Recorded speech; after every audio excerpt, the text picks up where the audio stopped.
I've been married to my husband Bruce for 4 years, and we are best friends. We've always gotten along with each other, and we rarely fight.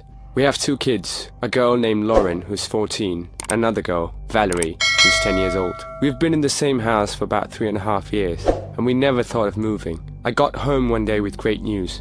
I've had the same job for 10 years, and just got a promotion. My husband was still at work, so I waited for Lauren and Valerie to come home, since school had just ended. I told Lauren first, because it would be easier for her to understand as compared to Valerie. "That's great news, Mum!" Lauren cheered. "I know. Took them long enough to see my full potential." I laughed and walked into the kitchen, until my last step almost went through the door. What the? The floorboard was breaking. "Lauren, can you please come over here?" "Yeah, what's up?" "Can you get the hammer, please?" "Sure." Lauren handed the hammer to me, and watched me pry open the floorboard. It was opening up until this waft of terrible odor came up. It was so gross, and Lauren was coughing. "Mom, ew, gross, what's that?" "I don't know. Go get the flashlight. There's probably a couple of dead animals down here." I grabbed the flashlight from her and looked through a small hole in the floor. I couldn't see anything except bags, so I called an exterminator. Luckily for us, he came over right away. He opened up the floor a lot more, and I saw the most disturbing thing ever. Those bags were actually body bags. The exterminator was horrified, and that's when he asked me what my husband's name was.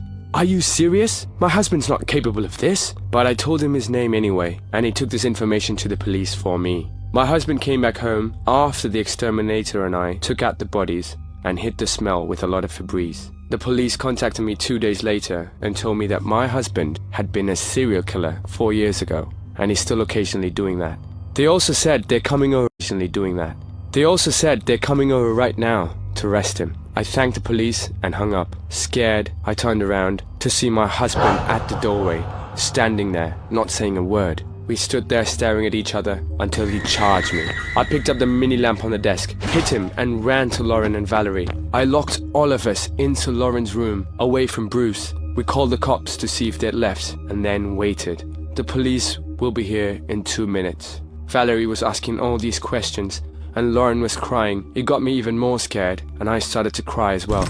I heard a banging sound in the door, and Valerie screamed. Then I heard the police sirens go out. My anxiety was kicking in, and I started to have a panic attack. There were bangings on the door, with someone yelling, "It's okay, we got him." I slowly walked to the door and opened it. The police breathing hard, and they had a scared expression on their face. You didn't get him, did you?"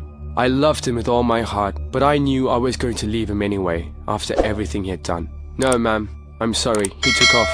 We went into the police car to talk to some people, so that they could get a better understanding of the situation. To this day, I wonder how I didn't figure out sooner that he was a serial killer.